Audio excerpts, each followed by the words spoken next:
Tá valendo. Olá, meu nome é Ivan. Eu autorizo o uso dessa gravação, divulgação e a divulgação também do texto.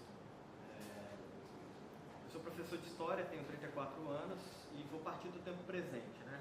De uns tempos para cá eu passei uma série de dramas na vida pessoal que atravessaram a minha prática como professor, né?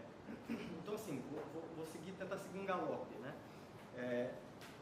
Quando eu estava dando aula em uma escola no estado de Minas, né, eu moro em Valença, interior do estado do Rio, mas eu dava aula no estado de Minas e também numa escola particular em Vassouras, fazendo uma pós-graduação em Vinheral e investigando problemas de saúde até que as coisas complicaram e eu descobri um linfoma no pulmão, comecei a tratar isso, né, de forma mais adequada, mas fui obrigado a sair da sala de aula. Muita teimosia, eu queria porque queria continuar, mas não teve jeito, e de lá para cá eu vivo esse momento, né? Eu tinha acabado de ingressar no mestrado na UF, né, do Prof. História, estudando professores, né?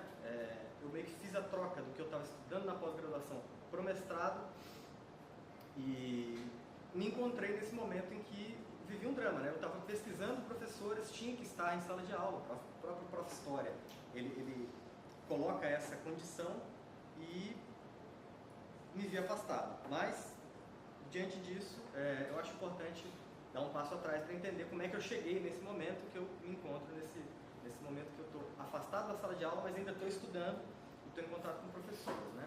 Eu nasci em São Paulo, né, em São Caetano do Sul, mas minha primeira infância, mesmo morando lá, estudando lá, a gente sempre ia para Valença, né, para o distrito de Parapeúna. Se atravessar a ponte do Rio Preto, está em Rio Preto, Minas. Então ali a gente sempre falou Rio Preto como a mesma coisa, né? Então fui criado praticamente ali, tive minhas primeiras experiências em sala de aula como aluno, na rua, andando de bicicleta, jogando bolinha de gude, caçando cachoeira na região, uma região bonita. E nesse contexto, né, de diversidade, de amizades, de aprendizado na escola, que a gente vai tendo uma série de percepções, né?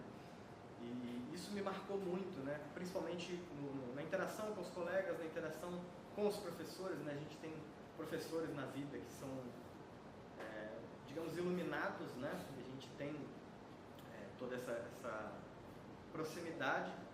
Então, no momento de fazer a faculdade, eu queria jornalismo na época, eu gostava muito de música, né?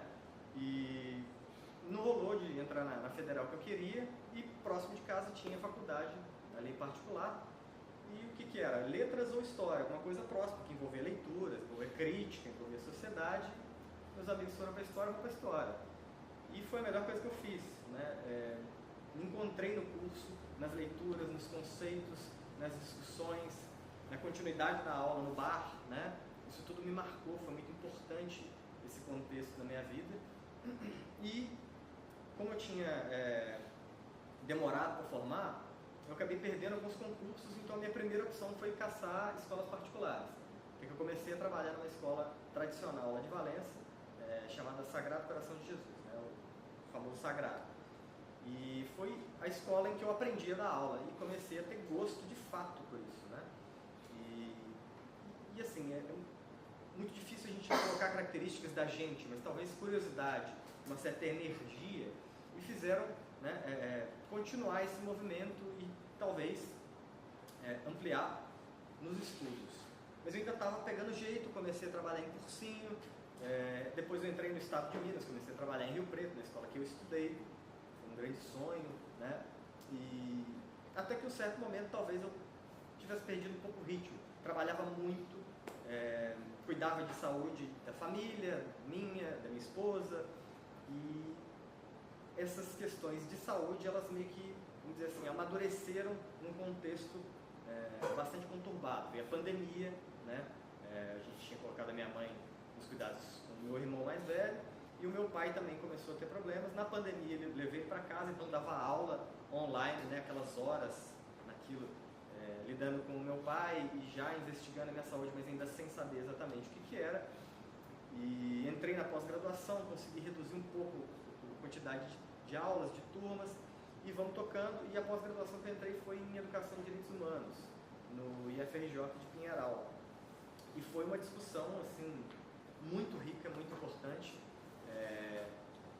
E ali eu encontrei basicamente o que eu queria de fato estudar, né? Eu já tive uma experiência na graduação com História Oral relativamente fraca, porque assim, no início a gente ainda tem algumas coisas para pegar, mas eu queria continuar nessa questão, então eu investigar professores, né? Investigar como é que era essa interação em sala de aula, qual era a percepção a respeito dos direitos humanos, né? Muitos colegas com opiniões diversas, então essa diversidade acho que me trouxe atenção. Quando eu entrei no mestrado,